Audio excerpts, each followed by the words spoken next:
Welcome to the Laws of Style, featuring conversations on creativity, fashion, and the law from the leading edge of our economy and culture. Hosted by noted fashion lawyer Douglas Hand. Hello and welcome to the Laws of Style. I'm your host, Douglas Hand, and for this episode, we're joined by jeweler Monica Rich Kosann. Monica, thank you for joining us today. Well, thank you so much, Douglas, for having me. I'm really excited to speak with you. Well, let's start with, just kind of the genesis of your jewelry line and what led you to jewelry design. Actually, my roots are in photography. I was a fine art photographer for a very, very long time. I would photograph people in their natural environment. I would photograph, it was more private commission, and I did a lot of celebrities. But again, it wasn't a paparazzi point of view. It was personal and it was in their personal space. And I always thought of myself as a storyteller. So I would photograph these families and these people in their familiar settings, and I never asked them to smile. And I was very inspired by the photographers from the early 1900s, who actually were the first group of photographers to photograph for artistic purposes and not for documentary purposes. And I also loved all the antiques in the early 1900s. I used to go flea marketing and vintage shopping, and I used to buy old cigarette cases and powder compacts and jewelry and lockets. I was just like, I think maybe being first generation American was part of that. I have this in my blood, I'm not sure. So I used to take my clients' photos, and for fun, after I would print their work with them and work with in their homes, how are we going to print them, how we're going to hang them, I would give them like the old cigarette cases and powder compacts and lockets, and I would literally, take them back to my studio, clean them up, and Velcro the photo in and give it to them as a gift. And they were the ones who kept saying to me, "Oh my gosh, this is amazing! It's like an heirloom and an heirloom," and that's kind of how it started. And then it was an evolution into the jewelry world. As part of your design, so storytelling, very important. Yes. And I would venture to guess a lot of listeners would struggle to, how does one compact a story into something, so small as a piece of fine jewelry? So maybe can you speak to that? How does such a small item communicate perhaps so much? Oh my goodness. It has nothing to do, it's not about size. If a piece tells a story, it's so important to me that when I started in the jewelry industry, I started with the lockets because to me, lockets are the sexiest piece of jewelry a woman can wear because it holds her secrets, right? And it holds things that are personal to her. I'm wearing my thin locket. You don't know what's in it, but and that's kind of what makes it romantic and kind of sexy. And I think I've tried to design pieces that a woman can feel inspired and empowered and feel like she can tell her story with it, but it's her story. So I'm wearing a charm. This is super tiny, and it says, "Though she be little, she is fierce." So for me, it's all about I can do it. I have the confidence. I am courageous. I am strong. Has nothing to do. The message could be itty bitty, but for me, it inspires me. It empowers me. I knew I was going to be talking to you today, so I'm like, I'm wearing this, so I can feel strong and powerful today, and it helps me tell my story. And it's not about the size, and it's beautiful, and it's fine jewelry. So I love it. It's forever. It's forever. Right. It makes me think of, and perhaps it does for you too, Phantom Thread, where he sews messages actually into the canvas Oh, of the clothing. yes. And we do a lot of that. We have a lot of hidden messages in our pieces. We That. do our posy rings, and all the rings have little secret engravings in them that only you know, or if you want to share, you can share them. I love that. And also in my photography, the photographs, you wouldn't necessarily know what's going on in the photographs with these families and the people, but they knew, and it was more soulful and it was more about, their stories. Well, so how does, obviously, we're speaking of mindfulness. But I know as a certified B Corp, and we'll get into that, how does environmental responsibility and metal scarcity, because you are dealing with precious metals, find its way into your design? Well, going back to what you said about being a B Corp, that is interesting because I have a great team. I'm very blessed. Primarily women, young women who I love and adore. I could not do it without them. And I actually was one of this woman who worked for me, and she was a driving force behind this. And she said, you know, Monica, a lot of this stuff that's the B Corp stands for, we do anyway. Because we've always been about sustainability. We've always been very conscientious of who we work with, or where our stones come from, where the gold come from. It's always been very important to us. So a lot of this stuff we were doing anyway. Mm. So when we applied to be B Corp, we're already in our second stage of it. It just seemed a natural thing to do. And I think we were one of the first, as far as I know, I think other than Chloe, I think we were one of the first luxury brands to do that. I think you're absolutely right. I mean, it would be years ago now that we had Melissa Joy Manning as a guest on the Laws Mhm. of Style. Yeah. And she has a similar ethos of environmental responsibility, but I don't believe she ever went as far as to seek the certification. So maybe just following that, and then we'll get back into design because I know how onerous that process is. It was very tedious. Yeah. Yes. So, I guess, how did you find the process, and are you finding it to be worth it? Well, like I said earlier, we do this anyway. All of our factories are RJC approved. We use reclaimed gold as much as possible. When I can find vintage diamonds, which I always talk about in a lot of my social posts, I love to use vintage diamonds. I think that is something that we just want to, it's just part of who we are. Our quality is super important to us. With our lockets, we're opening and closing them and making sure the click is perfect. And it's just something again, it's in our DNA. I don't know how to even explain that because we've always sort of been that way. It's always been important from the start.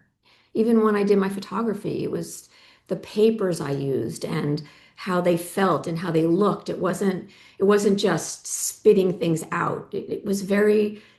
Our process is very thoughtful, but I always say it's like a 360-degree rule I have.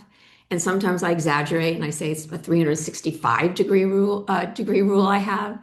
So everything has to be beautiful, has to have meaning, because otherwise nobody needs me if my pieces don't have meaning and tell your story. So these things have always been very important to us. Yeah, yeah. Well, I think that was great advice for the woman who suggested it. Hey, we're doing this anyway. We tick all of the ESG boxes. Why don't we apply for the certification? Um, I do. My wife has a certified B Corp Equal Hands, and so I Oh, know wow. from practical experience how and many clients have sought that certification. I think what's great about it is the questions themselves trigger a thought process that, because undoubtedly, maybe 80% of what you do ticks those boxes, but then there's 20% which most business owners don't think about, whether it's as mundane as, what do we do with our waste paper from the photocopier to, how do we treat employees post termination? 100%. Yeah, That's where that 360-degree rule comes in, even to the paper towels that we have in the kitchen. right, right. I'm not kidding. It all matters. It all And matters. glass. Well, so the product itself is handcrafted. Materials are sourced from all over the world, all over the planet. So, as not a giant operation, how do you go about tracking supply chain? Because when you're ordering something from somewhere far afield, you may not have boots on the ground and you may not be able to determine how they're treating the people who get it to you. Well, that's when I was saying we don't work with anyone. The factories are all RJC, so that's definitely very important to us. And then, it's funny when you ask this question because a lot of the people we've been doing this for 20 years now. We're in our 21st year, and a lot of the people that we were working with 20 years ago, we're still working with. Mm, We have a very loyal, we're loyal, our people are loyal, relationships are very important to us, trust is very important to us. So we've been able to build that. And I think that in any business that you're in, if you are lucky enough to have that, I think that's an incredible I think it's an incredible blessing to be able to work with people that you trust implicitly. I work with, global stone families who've been in business for 100 years, people that I trust, and people that I know are also supplying other people that I trust and look up to. And so that's also part of it too. right, right. Well, so let's talk a little bit about the business. What are in this day and age of channels of distribution, meaning many different things to different people? What are your main channels of distribution, whether they're wholesale accounts or direct to consumer or Well, both? when we started, we were wholesale. Okay. We were just wholesale. And as you can imagine, when you're just wholesale, and I don't think when I say this, I don't think I'm the only brand who suffers from this.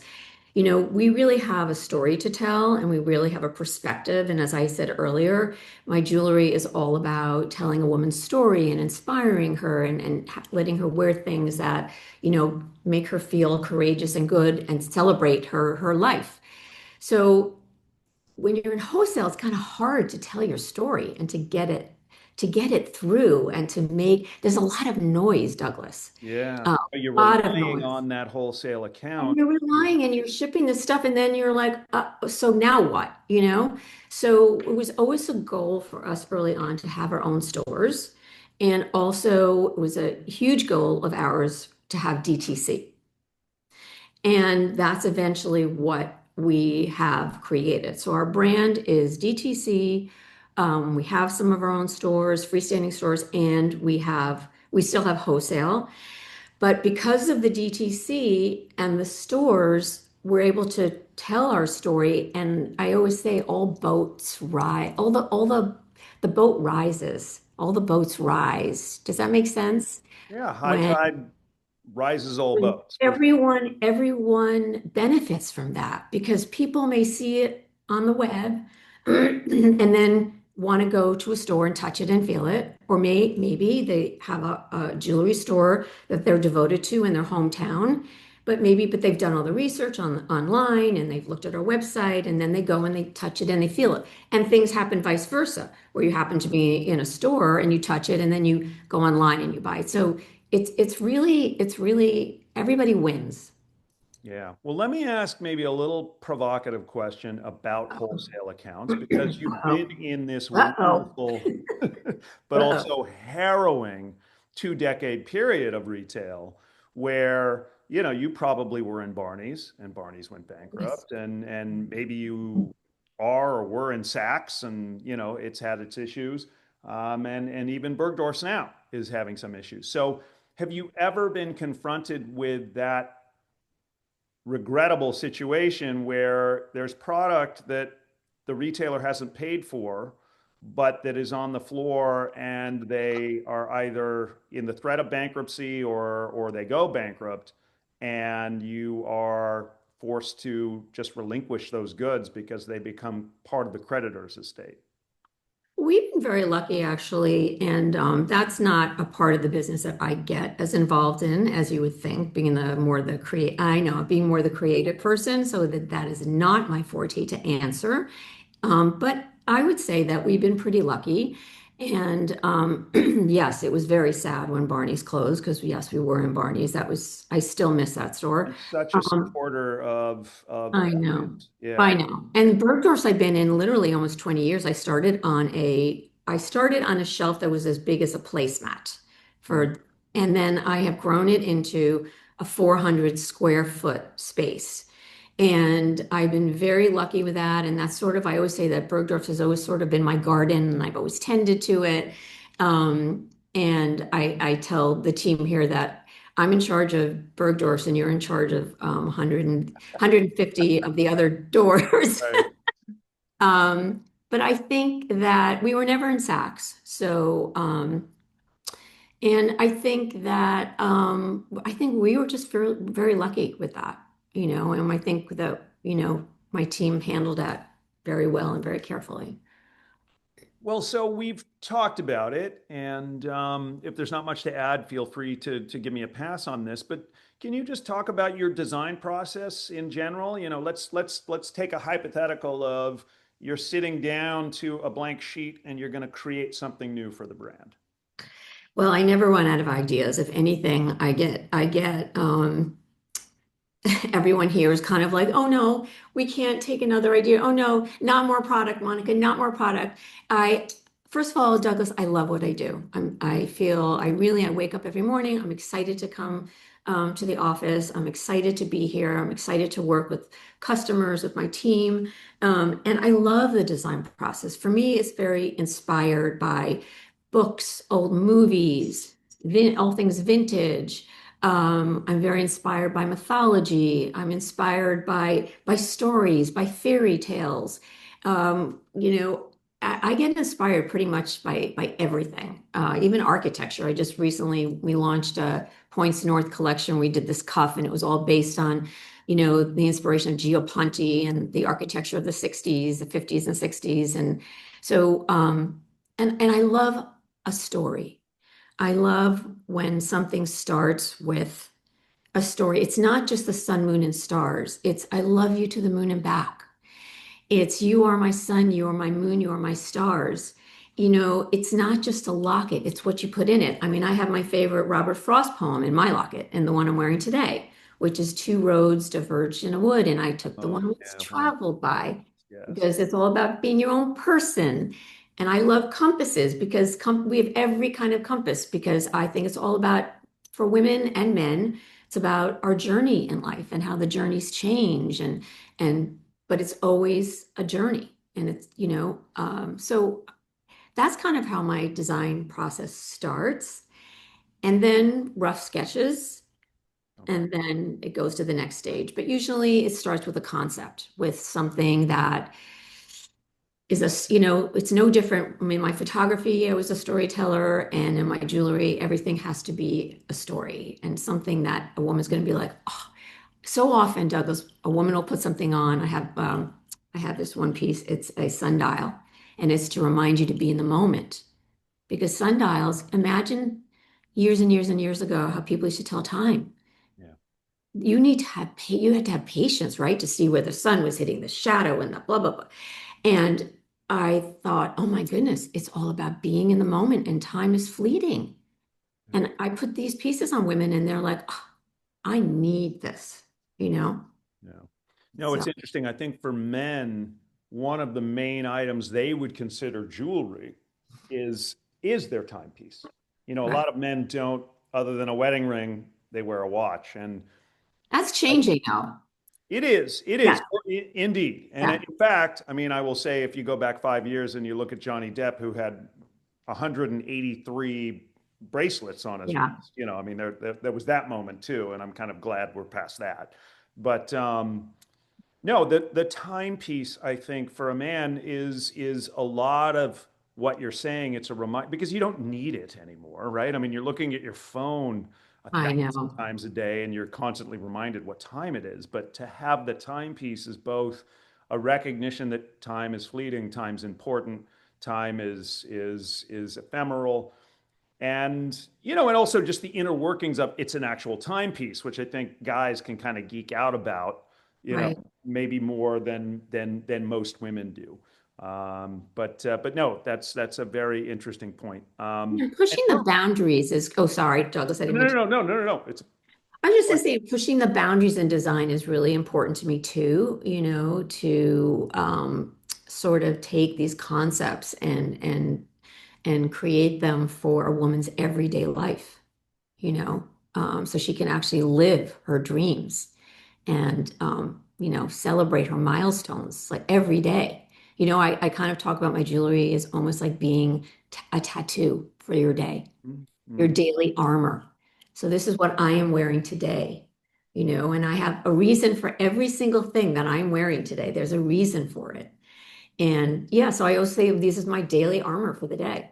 Well, apropos of your recognition really of your customer. I mean, you do your website allows customers to actually engage in a bit of their own design process to Yeah. personalize items. How important is it to you to give your customers that type of agency? Oh my goodness, it's very important. Like I said, every piece that I design, every person who wears it for a completely different reason. We have a charm, a medallion actually that says, "You had the power all along, my dear." And the reason I'm wearing it is completely different from why another woman would wear it, why she needs the power, or to remind her that she's always had that power. So we do a lot of the, I love the old chains that the men used to wear with pocket watch when we talk about watches. Right. So if you've watched all the Down Abbeys and when you go flea marketing and antiquing, you always found these amazing chains. And the chains were hooked where you would have it like in your jacket on one side, and then it would go to the other side with your pocket watch, your fobs, your keys. You'd wind up your pocket watch every day. And I loved those chains. So what we have is a big selection of different chains that a woman can start with, and then she can create her own neck mess. I kind of call it a neck mess, and I say it gently, carefully, and lovingly. It's about wearing and attaching your medallions and your pieces that you need for your armor for the day. And when I take these chains out, and when I'm working with customers, which by the way, I love to do, and I spend a lot of time in stores because it's one of my favorite things to do. And I'm like, okay, so we talk through the different options.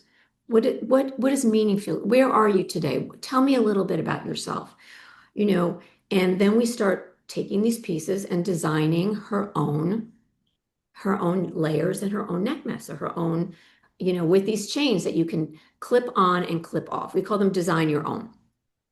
And it's very important because everybody's life is different. And, I say this in a way, it's a me world, right?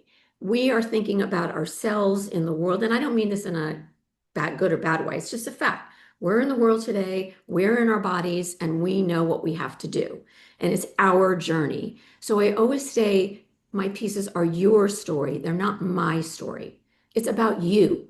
It's about you, your day, your life. So it's very important. So did I answer that question? No, you absolutely did. The follow-up for me to that is there is somewhat of a stigma, I believe, amongst the design community in fashion and jewelry, even in perfume and cosmetics, about being too commercial. Mhm. What do you think about that? Do you try to position the brand in a way that denies that and says we're purely artistic and luxe, or do you embrace that element, or do you try to find a fine line between the two? Well, when you say commercial, I'm not really sure exactly do you mean when I say our headline is usually your story, not ours. Hmm. So, Well, to me, that is very commercial and not in a bad way. It's right. recognizing the consumer as opposed to saying, we're the artist, here's what we create, choose from it what you will, but it's all great. No, I don't come, that's not my philosophy. My philosophy is, first of all, our pieces, we do have accessible pieces being in the luxury world. So in terms of being commercial, I've always done sterling silver. And the reason I've always done sterling silver is because I wanted everyone to be able to afford. You can buy one of our posy rings. I think it's $60. So maybe the Burberrys have a scarf. So Yeah. maybe that's the MRK, It's that scarf. entry So drug, you have, so to yeah, speak. Yeah, because everyone has emotions, everyone has a story to tell, everybody. And, you know, everyone should be able to enjoy it and to celebrate it. And I think that some of the brands that when you say are very commercial, um, I'm not really sure what I think about that. You mean if someone's wearing like a logo? Well, that and I guess also price point, I mean that's less commercial and more accessible, I Right, suppose. But it right. sounds like you have a very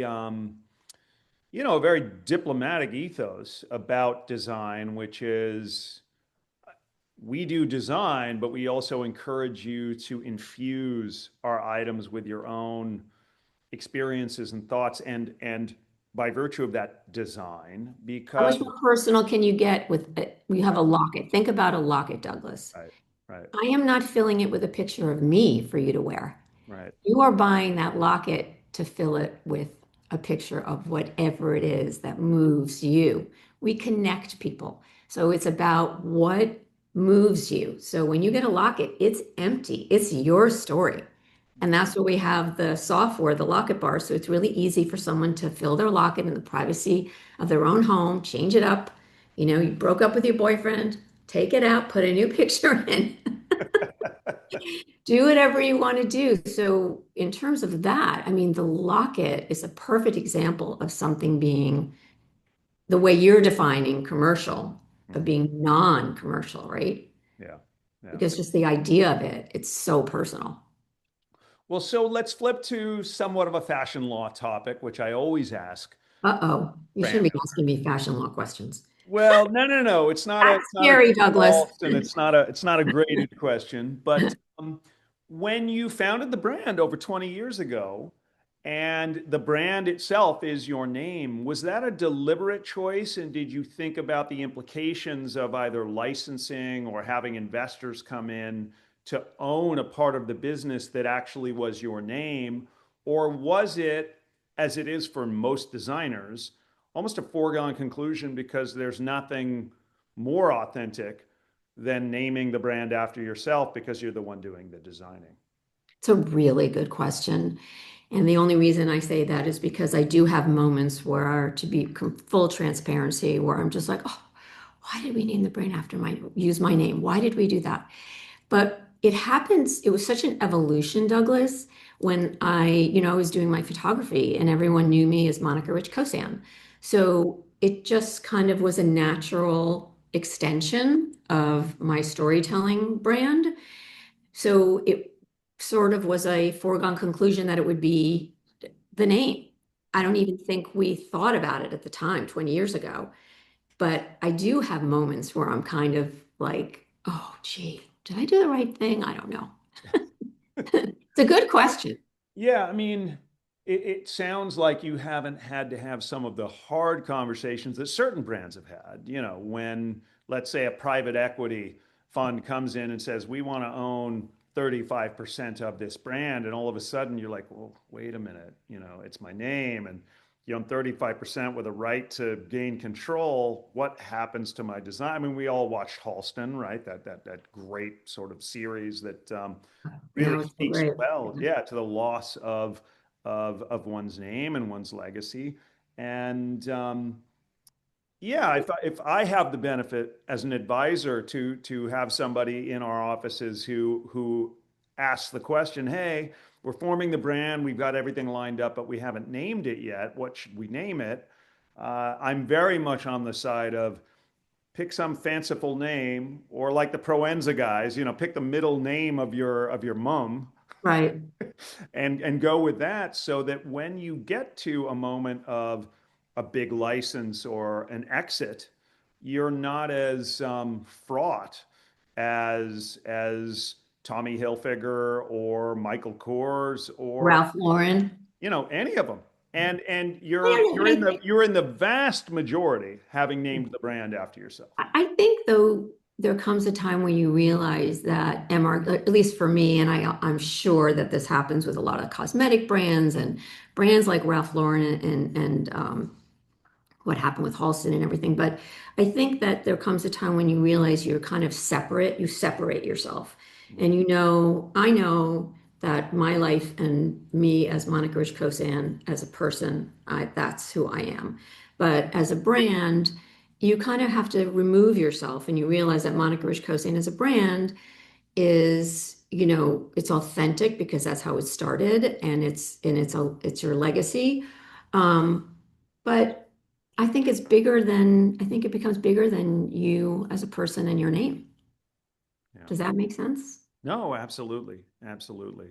Um, in a way, this leads to a question about the state of the industry and whether or not you feel that large conglomerates, which own both fashion brands and jewelry brands, and in some cases, hospitality like the LVMH or the Kering or others, um, whether from the outside as an independent, you feel that that's a model that really, from a business sense, works, or if you feel it's a model that, kind of depersonalizes what used to be organically connective brands to their consumers because they really do become, quite corporate under one holding company overlord who ultimately dictates what they do.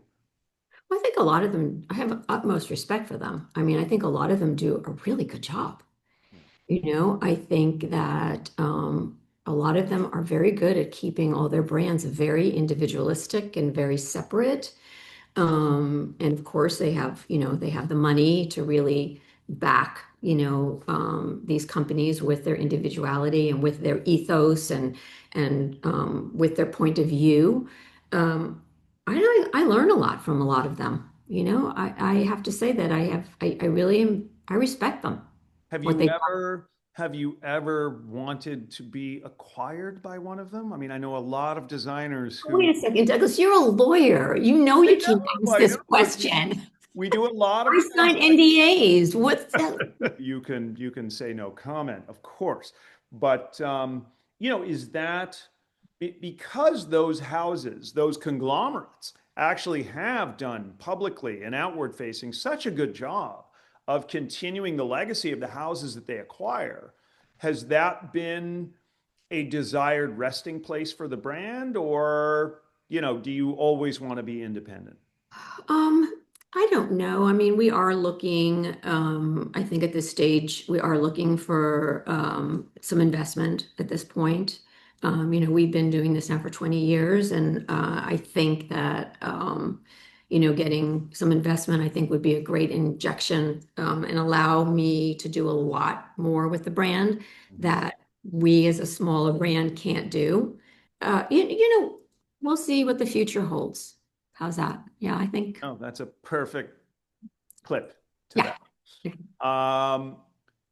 Well, in a bit of a pivot, and we're well past the pandemic, thank God. But Thank goodness. how do you think work from home, which is still a reality for many people post-pandemic, has impacted personal presentation? And by that, specific, I think, to accessories and jewelry. This format, you and I, in two dimensions on a talking screen, is a reality for a lot of service professionals. And with that, I think the primacy of their accessories becomes, very, very relevant. They're looking at what you have around your neck or on your wrist or on your finger or on your face, perhaps more so than they never see what you have below your waist, right? Right, And so right. I'm wearing pajamas right now, just so you know. I'm wearing this really pretty blouse, but I have pajamas I on. No, want you I'm kidding. comfortable. That's good. I'm glad to hear that. Oh my God. But Uh, has it modified anything in your design, anything in what you've seen in consumer habits with purchasing? Yes, I think actually, that was something interesting that came out of the pandemic. Is that now all of a sudden we realize, wait, we can Zoom. We don't have to do everything in person. Sometimes we actually have internal meetings and we do a Zoom because we're looking at, different graphs and different, numbers and things like that. And it's easier for everyone to just be in their own little bubble and look at their screen to see everything. So in that regard, it's I think it's been a positive thing. I love Zooming with customers. I do that now, and I have customers all over. So I can't just like hop and meet someone I can meet someone in the city, obviously, but I can't meet someone maybe who's in LA or maybe somebody who's in Michigan or somebody, and I can get on a Zoom with them and I can do, all right, so we wear this layer and that layer, and then what do you think of this piece of jewelry that I can hold up really, really close? And I sometimes work with my customers. They bring their jewelry to a Zoom and they show me all the different pieces that they already own and that they want to buy more. And we work with their, from the waist up, how to wear it. And if I'm trying to, do something where I stand, I have to stand but I think business wise, I think it's been amazing. I think it's been a plus because I've been able to work with customers from all over the globe Yeah. on a Zoom. In terms of the idea that we all want to look good from our waist up, well, it can only be a plus because, you can see my jewelry pretty clearly here. Mm-hmm. And I think that it's definitely made women more conscientious of what's on their ears, what's around their neck, what's on their wrists. Um, I think that this whole Zoom culture has been, I mean, it should not be exaggerated. I think in person is super important, don't get me wrong. But I do think that Zooming I think is great. Yeah, yeah. Well, and I think you're right that in terms of the primacy or your accessories become all that more important. They're very much a part of the real estate of your Zoom presentation. Or Right. yeah. Well, very much pivoting and getting personal with you. What for you, Monica, is the difference between fashion and style? Oh, that's an easy question for me. I am into timelessness. My jewelry is 100% timeless. It's forever. You're buying pieces that you'll pass on down to the rest of your family. But even as a woman and a shopper, when I buy pieces, I always think about, is this still going to be in style? We were quiet luxury before people were talking about quiet luxury. I never wanted people to wear my pieces because it had my logo on it. I wanted people to wear my pieces because it was sentimental and meaningful to them and a piece that they want to have in their family forever. And, my customers wear some of the same pieces every day, you know? So I think the difference between fashion and style is something that's forever. That doesn't go out of style. It's classic. And no matter what your style, it works.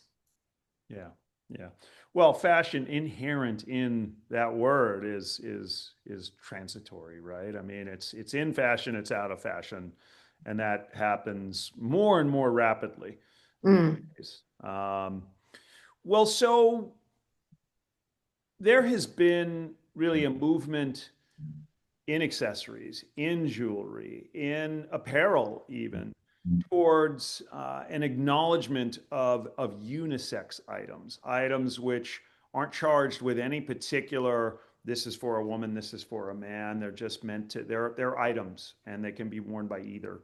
Um, do you see that in jewelry, and do you think that it's the future and will expand, or is it relatively narrow? I'd say maybe 10% of the market, kind of where it always will be, and the rest will be this somewhat binary. This is for a woman. This is for a man. we've always sold lockets for men as well. Women have been buying them, and I think that in jewelry, I think it's just really depending on the person. I don't think that because you're a man you can't wear jewelry, or because you're a woman you have to wear this and this is not for you or not for him. Or I think you can wear anything that makes you feel good, because if you feel good, you look good. And I really believe that. I know that sounds a little cheesy, but it's really true. I tell women this all the time. If you're wearing something and you're rocking it and you feel courageous and you feel good, I mean, look at you and your suit, your jacket and your tie and your little pocket square. Come on, Douglas. You're rocking it. I Okay. mean, listen, this Fashion or is not, you look great. I know you read the book cover to cover, The Laws of Style, but this Yep. is the underlying theme of it, which is once you have confidence, which hopefully your clothes and your other fashion choices are giving you, yes, you absolutely look better when you have confidence because that actually becomes a self-fulfilling cycle. You walk into the room with that confidence and people notice and people look and then you see them noticing and then your chin goes a little higher because you're like, wow, I'm being checked out or and it just is a wonderful loop that perpetuates. And I do think accessories are a huge part of that because they are so personal as I think, opposed. yeah, and I think that there's no, I do think that men are wearing more and more jewelry, and I love it. And when I see lockets being sold to women who are giving it to to men in their lives, and I always say, men have feelings too. Men are sentimental too, and Yes, we are. and men love to have pieces that are meaningful and are heirlooms for their family. So I think, yeah, I think it's a trend that will continue. I don't even think it's a trend. I think it's happening. I'm going to drill down more on the personal. So Okay. I would love to hear your, let's say your top three style inspirations, men or women, living or having passed away. Go. You mean you're talking about people? People. People. Well, first of all, I have to say my two daughters. Okay. Okay. So I do have to say that not because they're my daughters, but because they are my style inspirations, the two of them. And what Um, are their ages? 35 and 38, or 34 and 38. Geez, I'm losing it. That Um, mathematically doesn't seem possible, oh, yeah. but okay. So they keep me in check because they're real. We're all real with each other. We're very close. And the two of them are my style icons for sure. After that, I've never really been like a dress woman.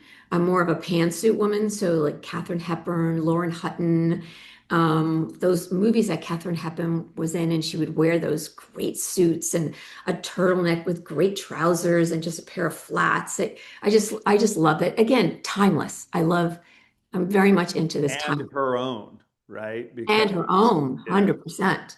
She was doing it before anybody was doing it, right? She was quiet luxury before anybody was doing quiet luxury. If you think about it, it's true. yeah. Um, and a third, or did you give your daughters because there are two of I them put the each a two of them spot? in one. Okay, how's Okay, that? okay. I put them in one. Well, so let's pivot to places and perhaps more specifically, although you don't have to, cities. What cities in your life have inspired your design, or do you feel that from a jeweler's perspective are the most stylish? Well, first of all, I am born and raised in New York City. So I am a real New Yorker. And I have to say, so New York is definitely up there. Then I would definitely have to say Paris. I'm kind of obsessed with the French. I Mhm. lived there for a little bit when I was in college, and I I feel like Paris is my happy place every time I go there. And going to the flea markets and the Marshall Poos, I am in heaven. I love that. And probably, it's kind of a toss-up between Milan, London, but I am half Viennese. My mom's from Vienna. So I have to say that the art in Vienna and the architecture. Architecture and just the beautiful clean streets. Oh my gosh. And also in Paris, I walk everywhere there. Just doorknobs inspire me. Doors, corners, everything. Um, and that's sort of, for me, that's food for my creativity. I love that. And I love traveling. Traveling is very important to me. How much is a part of your design process that travel? I mean, do you travel with just sort of personal, I'm going to check out in mind, or is there a work basis? I'm not asking as your accountant or tax No, advisor, no, I obviously. So you can't take the lawyer out of Douglas, right? I know, it's Can't impossible. take it out. I would say it's a combo, when I do travel for business, which is a lot, I always try to add on a city, or I try to take an extra day, to take in, the local flavors of wherever it is that I am. I love being in different cultures. I love meeting different people. I thrive on that. And again, I don't know if it goes back to me being first generation American, because I just feel that when I am traveling, it makes me happy, and I'm always feel very inspired. Yeah. Well, seeing the totems for certain cultures that they revere, I would imagine. As a Jew, you're a totem maker. I mean, that is the I kind of go back to in jewelry design as opposed to say apparel design. You are making something that in most cases has no function. A brooch does nothing, right? It doesn't Oh, but hold. I do have function. I do have function. I Okay, have to tell correct me. you, Douglas. I'm sorry. No. The function of our pieces are to inspire and empower a woman. That is a function. Yeah. It's not just another pretty piece, because when I sit down with my team and we're working on pieces, I have said quite often, that's beautiful. That's a gorgeous bracelet. But who needs me for that? There's so many beautiful things out there and so many designers out there who create beautiful things. I will not, I mean, 99% of my jewelry, it has to have meaning and function, Hmm. even if it's a philosophical and a function of inspiration and making, you feel maybe more adventurous or more mischievous, or more emotional, or maybe just a reminder, Yeah. about life. It's interesting because from the fashion lawyer's perspective, functionality becomes a very important element of whether a design is protectable or not. Because if it is functional, it's inherently not protectable because you would gain a monopoly over a certain Right, function, at right. least from a copyright perspective. Interesting. Um, and so I was speaking of physical functionality, not more cerebral or emotional functionality. Sorry, I had to correct you on that, Douglas. I don't know, but I love that is absolutely the right answer to that or perspective on that question. Um, how about again staying personal, contemporary brands that you love, and I'll focus on apparel for you and steer you away from other accessories. Oh, that's easy. I love everything from I'm really into Totem right now. I love that brand. It's simple, and I'm more monochromatic because of my jewelry. So I love their things. I love Kate. I love her stuff. I also love Dries, Ah, which is interesting because Dries is very textural. Actually, this is a Dries top I'm wearing right now. beautiful. Um, but then again, I also love a pair. I wear jeans a lot. I love blazers, where I wear a lot of jackets. But I think right now those are the brands that come to mind. Um, And then hopefully not as a negative final question. uh-oh. No, it's more. I think this tends to be a polarizing question for a lot of people. The role of influencers in the fashion industry, because many brands make use of influencers not just sporadically. I mean, really all the time. Many brands themselves have been founded by influencers. 20 years 20 plus years as a brand, you've seen this massive transition and primacy of social media. What do you think about the role of influencers in in fashion, and do you make use of them as a brand? We do a lot of great collaborations. We did one with Bridgerton, which was so fun. We're doing one now with Peanuts. I work with Chris Everett to do the tennis bracelet collection because she's the inventor of the tennis bracelet. And we do at times, I think everyone uses influencers at times for sure. And I think influencers, I think it's a very personal thing from a a shopper point of view, I think if you have a connection with that influencer and she moves you and she connects with you or he, I think that is great. I think it's a very personal thing, and I think that it's just another avenue for people to get their products out there. It's just another way to get, people to be turned on to your products because there's so many different paths, so many different there's Instagram, there's TikTok, there's Threads, I mean, there's so many different ways that people get their information, reading a magazine or reading it online, or so you want to share your brand, right? You want to get it out there. So I think from a brand perspective, we just have to try to make it as honest and real as possible. So I would only want to work with someone who I really felt really loved our brand. Mm-hmm. I wouldn't want to just hire someone who, yes, they have a lot of Got a million followers. They followers. All that. they check all the buckets or the whatever. They check everything. But I always say we always have these discussions in the office. I'm like, I want there to be some sort of emotional connection, Mhm. so it feels real. Otherwise, people see through that stuff. Oh, yeah. The customer's smart. Well, and I think you're right in that influencers can be a more surgical, specific inroad to either a new customer or that core customer, because there are so many of them and they represent so many like humans. I mean, they are all different shapes, sizes, Yeah, ethos, all of it. 100%. And that's a great opportunity for a brand to find one that fits perfectly, or find one that consumers say, "Oh my God, I would have never thought of this person in that brand," and yet they love it so dearly, and it creates this whole new neurological association of the brand with a new customer base, which is from a business perspective, really, what can activate a lot. Well, Monica, we are out of time, but a Oh, pleasure. I know. We could do this for hours, I sense. Thank you for joining the show, and listeners, thank you for tuning in, and we will see you next time.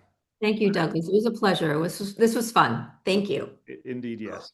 You've been listening to The Laws of Style with Douglas Hand. For more information, go to our website at